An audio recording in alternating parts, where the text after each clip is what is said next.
வணக்கம். இன்னொரு காணொலியில் உங்க சந்திப்பதில் மிக்க மகிழ்ச்சி.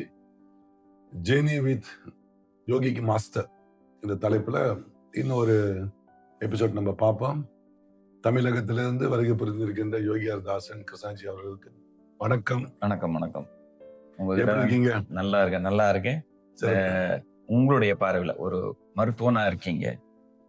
உங்க பார்வை யோகத்தை பற்றி உங்களுடைய பார்வை அது எந்த அளவுக்கு உங்களுக்கு துணை செய்யுது அப்படின்ற மாதிரியான உங்களுடைய பார்வையில எப்படி எல்லாம் அது உங்களுக்கு உதவி செய்யுன்றதெல்லாம் கொஞ்சம் சொல்லுங்க. நான் ஃபுட்பால் பிளேயரு, லைசன்ஸ் கோச் மலேசியாவில். ஓ, அந்த இதெல்லாம் ட்ரைனிங்லாம் போய் எடுத்தேன்.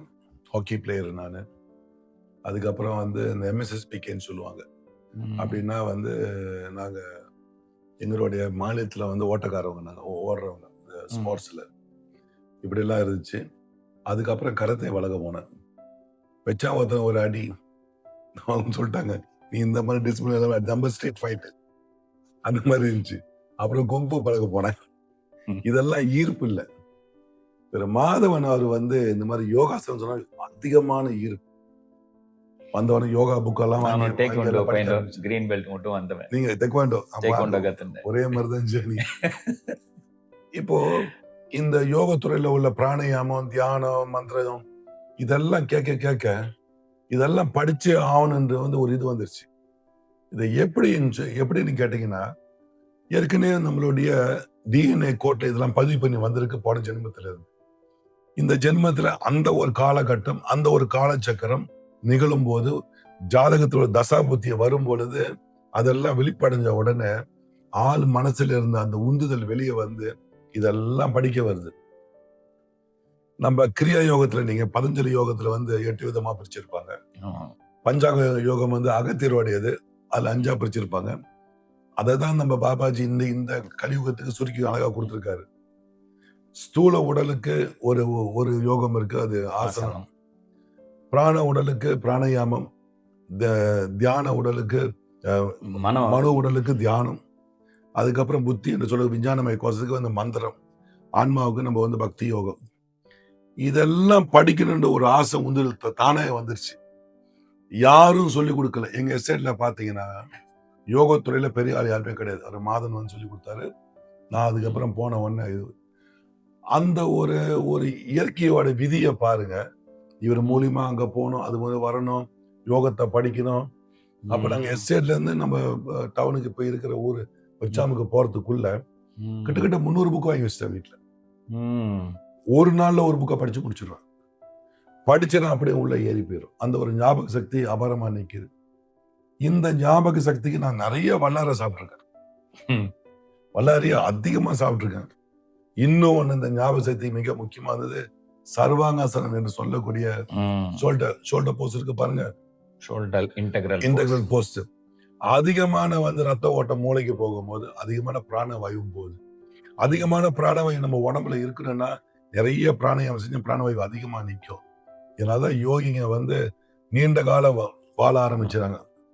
இது முக்கியமா யோகா பார்வையில நீங்க பாத்தீங்கன்னா, அவரு யோகியாரு, அவருக்கு இப்ப வந்து அடப்பெயரா. இப்ப அதாவது சும்மா அந்த சினிமால வரும்ல, முரட்டு மணி, நாய் சேகர், இந்த மாதிரிலாம் வரும்ல.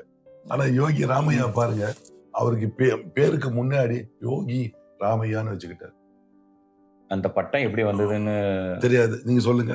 அது பெரிய விஷயம். அது எப்படி சொல்லுவாருனாக்க, எல்லாருமே அப்படியே ஒருத்தர் கேட்டார், ஒரு நண்பர் கேட்கிறாரு, நீங்களே உங்க பட்டம் போட்டுட்டீங்க, யோகி ராமையான்னு போட்டுக்கிறீங்க, அப்போ அது ஆணவம் தானே அப்படின்ற மாதிரிலாம் கேட்டுட்டார். ஒரு நண்பர் கேட்டார்.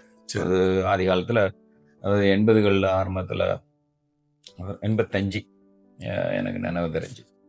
அப்போ கேட்டாரு, யோகி என்ற பட்டம் வந்து நம்மளா வச்சுக்கிறது இல்லையா, அது தானா அமையணும். எப்படி அமையணும் அப்படின்னு சொன்னாக்கா, நீங்கள் எந்த அளவு ஈடுபாட்டோடு குருவுக்கு எந்த அளவு நீங்க பணிவிடை செய்து இதெல்லாம் செய்றீங்களோ, குரு இனி உன்னை வந்து யோகின்னு போட்டுக்கலாம்னு சொல்லும்போது தான் போட்டுக்கலாமே தவிர நீங்களா யோகின்னு போட்டுக்க முடியாது. எனக்கு பாபாஜி வந்து இமயமலையில் அவரோட இருந்த காலத்துல என்னை பயணிக்க வச்சாரு. 13 வருட காலம் அவர் வந்து பாபாஜியோட தொடர்பில் இருந்திருக்காரு. அப்புறம் பல வகையில் இருந்திருக்காரு. அந்த 13 வருட காலத்தில் அவருடைய பயிற்சிகள்லாம் இருந்த காலத்திலேயே அவர் வந்து அவரோட தொடர்பு கொள்கிற காலத்தில் சொல்லியிருக்காரு. ஏன்னா இவருடைய தீவிரமான ஒரு எதையுமே வந்து கூர்மையாக பார்க்குறவர். எந்த வேலை செஞ்சாலும் திருத்தமாக செய்யணும் தான் நமக்கும் சொல்லுவார். ஒரு பெட்டியை ஒரு நூல் கட்டுறது உங்களுக்கு தெரியும். அந்த கயிறு கட்டுறது கூட எப்படியெல்லாம் செய்வாருன்னு.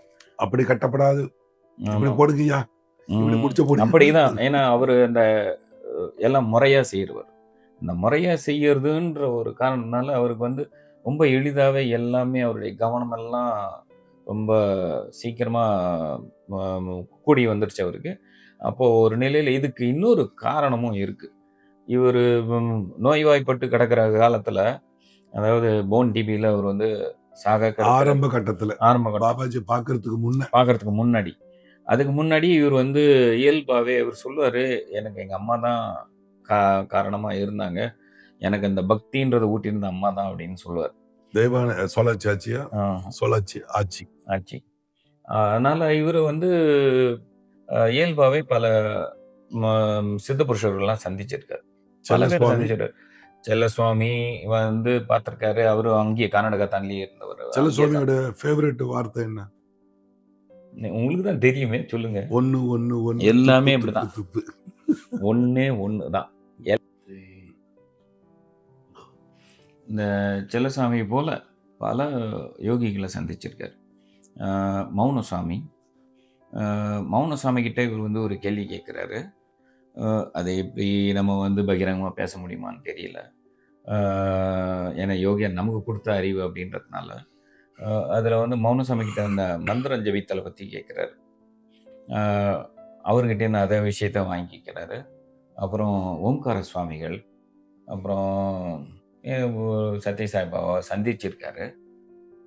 இன்னும் எனக்கு நிறைய நினைவு வரல. அப்படி கண்ணையா யோகி ரொம்ப முக்கியமாக சொன்னால் கண்ணையா யோகி அவர் கூட தான் பயிற்சியெல்லாம் நிறைய செஞ்சுருக்காரு. உண்மையை சொல்ல போனால் அவர் வந்து ஒவ்வொரு பௌர்ணமிக்கும் நாராயண பூஜை செய்வார். கண்ணையா வந்து இந்த அன்னதான குழு தலைவராக இவர் தான், யோகியார் தான். அவர் தான் ஸ்பான்சர் பண்ணி அந்த முழு பொறுப்பையும் அவர் எடுத்துட்டு பண்ணதா அந்த பழைய மாணவர்கள்லாம் சொல்லுவாங்க. கன்னியாகுமரிக்கு நல்ல உயரமான ஆளு. ஆமா, அகத்தியர் அடிப்படையா வச்சு. ஆமா, அகத்தியருடைய நேரடி சீடர் அவரு. கிட்டத்தட்ட ஒரு 13 நூலா அவர் போட்ட நூல். நிறைய நூல்கள் இருக்கு. அவருடைய வீடியோ இருக்கு. ஜெர்மன்லாம் போய் அவர் நிறைய அற்புதங்கள்லாம் பண்ணவர். மனத்துடைய பலம் என்னது அப்படின்றதெல்லாம் நிரூபிச்சவர் அவரு. அவர்கிட்ட ஒரு சிஷ்யரா சேர்ந்த காலத்திலேயே அவர் வந்து இந்த உடலை விட்டு போவது எப்படி அப்படின்ற ஒரு வித்தையை கற்றுக் கொடுக்குறாரு. அப்படியே கூடு விட்டு கூடு பாய்தல் எல்லாமே உண்டு. அதில் வந்து இந்த உடலை விட்டு நீங்கி பல மண்டலங்கள் தாண்டி போவதற்கான வழிமுறைகள்லாம் கண்ணையாகி வந்து எடுப்பான்றாரு. அப்போது செலக்ட் பண்ண முதல்ல ஒரு 3 மாணவர்கள் மட்டும்தான் வராங்க. அதில் அவர் சொன்ன உடனே அவருடைய கவனம் அப்படின்றது சொல்கிறேன் நான். உடனே அவரால் உடம்பு விட்டு நீங்கி உடனே முதல் ஆளாக அவர் வெளியேறாரு. அப்புறம் இலங்கையில் ஒருத்தர் இருக்கார். அவரும் சமாதி ஆயிட்டார். அவரும் இவருக்கு அடுத்து. அதுக்கப்புறம் சென்னையில் இன்னொருத்தர் இருக்கார். அவரும் காலமாயிட்டார். இவங்க 3 பேர் தான் உடம்பு விட்டு போனாங்க. அது தவிர இன்னொருத்தர் பயிற்சி பண்ணும் பொழுது உடம்பாக தான் இருக்கும். ஆமாம், ஆன்மா வெளியேறிடும். திரும்ப மேல உள்ள பூந்துருவாங்க. ஆமாம். இது வந்து கண்ணையா யோகிகிட்ட வந்து அவரே கூட்டிட்டு போறாரு. இது தவிர இன்னொரு அன்பரும் போறாரு. 4வது ஒருத்தர் அன்பர் போயிருக்காரு. அவங்களுடைய அனுபவத்தை அவங்க பேசினதுனால எனக்கு தெரியும். யோகியார் அது பெருசாக அதெல்லாம் முக்கியத்துவம் கொடுத்து பேசுறதில்ல. என்னை பற்றி தெரிஞ்சு என்னன்னே உடம்புறீங்க, ஒன்றும் பிரயோஜனம் இல்லை, அதெல்லாம் நீங்கள் வளர்கிற வழியை பாருங்க அப்படின்னுடுவார். அப்போது ஒரு கண்ணையா யோகி கிட்ட ஒரு முதல் நாளாக அந்த உடம்பு விட்டு வெளியேறி இந்த யார் முதல் ஆளா? யோகியார் தான் முதல் ஆளாக செய்கிறார். அவருடைய கவனம் வந்து அவ்வளோ கூர்மையாக இருந்ததுனால அவரால் உடனே உடம்பை விட்டு வெளியே போக முடிஞ்சது. அதனால் அதுக்கப்புறம் அவர் சஞ்சாரங்கள்லாம் போயிட்டு திருப்பி குரு உதவியோடு மீண்டும் உடம்புக்கு வந்துடுறாரு. கேள்வி எனக்கு, யோகியார் அவங்க வீட்டில் இருக்கும்போது காடுகாத்தான்ல காரைக்குடி இடத்துல அவங்க அம்மா சொல்ல கேள்விப்பட்டிருக்கோம். யோகியார் சொன்னார் எங்கள்கிட்ட, நவகண்ட யோகம்னு ஒன்று இருக்கு. யோகத்துறையில் ஒரு ஹையஸ்ட் பாயிண்ட், கழுத்தை தனியா பிரிச்சிருவாங்க, கை கால் எல்லாம் தனியா, இது தனியா பிரிச்சிருவாங்க, இது தனியா பிரிச்சிருவாங்க. இது தனியாக பிரிச்சிருவாங்க. காலிக்கலை எல்லாம் 9 பிரிச்சு போட்டுருவாங்க. அத மயானத்துல ஆளுங்க ஒதுக்குமையர் தான் செய்வாரு. இது செஞ்சவர் வந்து மௌன சுவாமியா இல்ல ஓங்கார இவரு நம்ம செல்லசுவாமி. இதை யோகியார் சொல்லியிருக்காரு. ஆமா, செல்லசுவாமி. அதுக்கப்புறம் அது வந்து முட்காடா இருக்கும். ஆமா, அது உள்ளதான் இவங்க அம்மா போய் சாப்பாடு கொண்டு போய் கொடுப்பாங்களாம். ஒருவரை பார்த்தா எல்லாம் நவகண்ட யோகம் பண்ணி உடம்புல செதறு அவங்க கொஞ்சம் அச்சப்பட்டிருக்காங்க. பயந்துட்டு வந்துட்டாங்க. அப்புறம் அதாவது அவங்க ஏதோ ஒரு அறிவுரை சொல்லியிருக்காரு செல்லசாமி. அப்புறம் உணவு கொண்டு வர முறைகளில் ஏதோ மாற்றம் பண்ணதா சொல்லியிருக்காரு. அப்படி அவங்களுடைய அனுபவங்கள் இருக்கு. யோகியார் வந்து சில இதை மட்டும்தான் நம்மளோட பகிர்ந்திருக்காரு. எல்லாமே இன்னும் அடுத்த இதில் பார்ப்போம். இன்னும் நிறைய பேச வேண்டியிருக்கு. பேசுவோம். நன்றி. மீண்டும் அடுத்த ஒரு காணொலியில் உங்களை சந்திக்கிறேன். நன்றி, வணக்கம்.